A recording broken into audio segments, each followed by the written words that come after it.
안녕하세요. 고요한 시간입니다. 잘 지내셨나요? 가끔 그런 생각을 할 때가 있어요. 나는 하나님과 너무 멀리 떨어져 있구나. 기도하려고 앉아도 마음은 다른 곳에 가 있고, 말씀을 읽어도 글자들이 눈에 잘 들어오지 않을 때, 하나님을 열심히 찾고 싶은데 그럴 힘조차 없다고 느껴질 때요. 혹시 여러분도 그런 순간을 겪어보신 적 있으신가요? 그런데 만약 바로 그 순간에 우리가 하나님께 등을 돌리고 있는 바로 그 순간에 하나님께서 우리를 향해 손을 내밀고 계셨다면 어떨까요? 우리가 그분을 찾기도 전에 그분이 먼저 우리를 찾아오셨다는 이야기가 오늘 우리가 함께 나눌 말씀 속에 담겨 있습니다.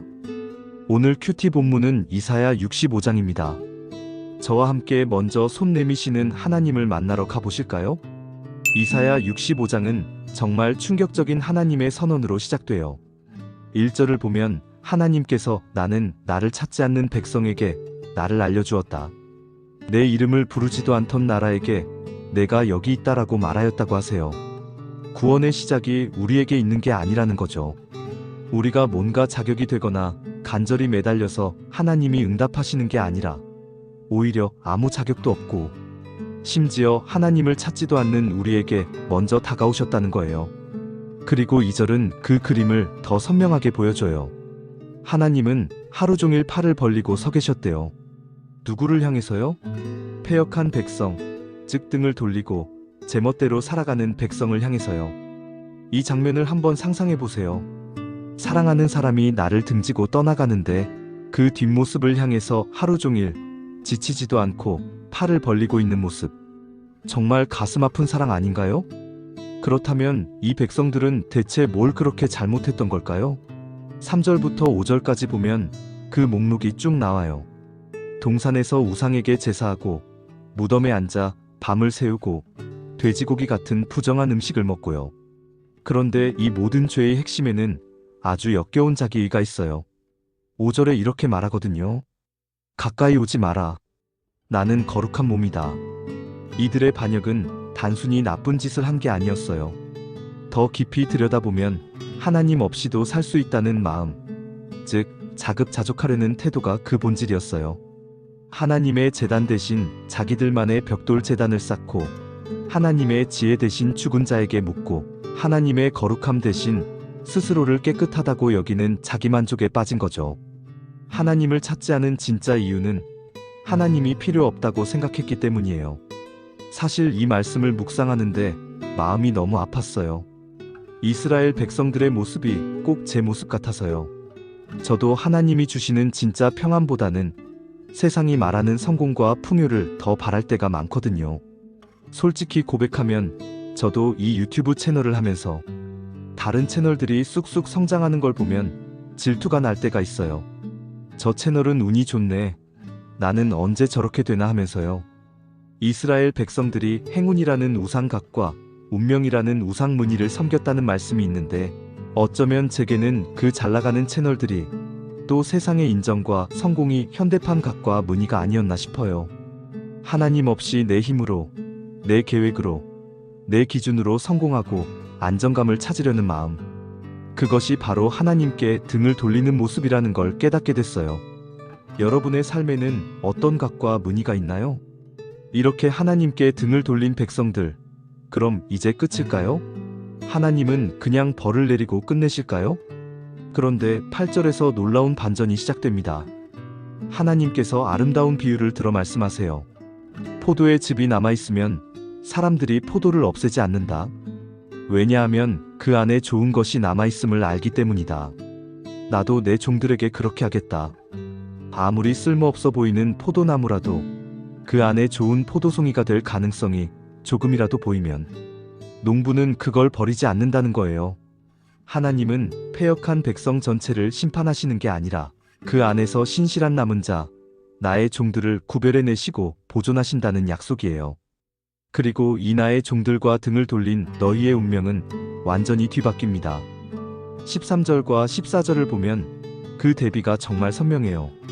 내 종들은 먹겠으나 너희는 굶주릴 것이다. 내 종들은 마시겠으나 너희는 목마를 것이다. 내 종들은 기뻐하겠으나 너희는 부끄러움을 당할 것이다. 여기서 하나님의 보응이라는 개념을 다시 생각해 보게 돼요. 보응이라고 하면 보통 죄 지은 대로 갚아준다는 무서운 복수처럼 들리잖아요. 그런데 한 설교 말씀을 보니 이 개념을 완전히 새롭게 설명해 주시더라고요. 하나님의 보응은 우리와 달리 바로 새 하늘과 새 땅을 다시 창조해 주시는 사랑입니다. 와, 정말 그렇지 않나요? 하나님의 심판은 단순히 벌을 주기 위한 파괴가 아니라 낡고 병든 것들을 다 정리하고 완전히 새로운 것을 세우기 위한 재창조의 과정이라는 거예요. 낡은 집을 허물어야 새 집을 지을 수 있는 것처럼요. 우리의 죄와 반역이라는 낡은 터를 심판으로 정리하시고 그 위에 새 하늘과 새 땅이라는 놀라운 구원의 집을 지으시는 거죠. 하나님께서 먼저 손 내미셨다는 이사야의 메시지는 신약 시대에 와서 가장 완전하고 궁극적인 모습으로 나타납니다. 바로 로마서 5장 8절 말씀이에요. 우리가 아직 죄인 되었을 때에 그리스도께서 우리를 위하여 죽으심으로 하나님께서 우리에 대한 자기의 사랑을 확증하셨느니라. 아직 죄인 되었을 때에, 이 말이 정말 중요해요. 우리가 회개했을 때, 뭔가 달라졌을 때, 조금이라도 사랑받을 만한 구석이 생겼을 때가 아니에요. 우리가 하나님께 등을 돌리고 제멋대로 살아가고 하나님이 필요 없다고 말하던 바로 그 최악의 순간에 하나님은 당신의 아들을 우리를 위해 내어주심으로 그 사랑을 증명해 보이셨다는 거예요. 이것이 바로 이사야 65장 1절에 나온 먼저 손 내미시는 사랑의 절정입니다. 하나님의 사랑은 우리의 상태에 대한 반응이 아니라 우리의 상태를 변화시키는 시작인 거죠. 이 은혜는 우리의 가치에 대한 생각도 완전히 뒤집어 놓아요. 우리는 보통 내가 뭔가를 잘해야, 성공해야, 다른 사람보다 나아야 가치 있다고 생각하잖아요. 그런데 한 해설글에서 이런 구절을 봤어요. 여러분의 가치는 주님께서 여러분을 위해 희생하신 기준에 의해 평가됩니다. 우리의 가치는 내 안에 있는 게 아니었어요. 하나님의 아들이라는 값을 치르고 우리를 사셨기 때문에 우리가 그만큼 가치 있는 존재가 된 거예요. 내가 사랑받을 만해서 사랑받는 게 아니라 하나님이 나를 사랑하시기로 결정했기 때문에 내가 귀한 존재가 된 거죠. 이 사실을 정말 마음 깊이 믿을 때 우리는 세상의 성공이나 다른 사람과의 비교에서 자유로워질 수 있는 것 같아요. 자, 그럼 이 놀라운 사랑 앞에서 우리는 무엇을 해야 할까요? 이사야 65장의 백성들이 가졌던 근본적인 문제는 인식의 실패였어요. 하나님의 내민 손을 보지 못하는 영적인 소경이었고 그분의 부르심을 듣지 못하는 영적인 귀머거리였죠. 그래서 오늘 큐티 본문이 제시하는 찬송가 366장 어두운 내 눈 밝히사가 우리의 완벽한 응답이 될 수 있다고 생각해요. 어두운 내 눈 밝히사 진리를 보게 하소서. 진리의 열쇠 내게 주사 참 빛을 찾게 하소서. 깊으신 뜻을 알고자 엎드려 기다리오니 내 눈을 뜨게 하소서 성령이여. 이 찬양은 단순히 좋은 노래가 아니에요. 이것은 하나님 이미 제게 베풀어 주신 그 은혜를 제가 좀 보게 해주세요. 저를 향해 내밀고 계신 그 손을 보게 해주시고 저를 부르시는 그 음성을 듣게 해주세요라는 간절한 기도예요. 문제가 인식의 실패라면 해결책은 인식의 회복이니까요.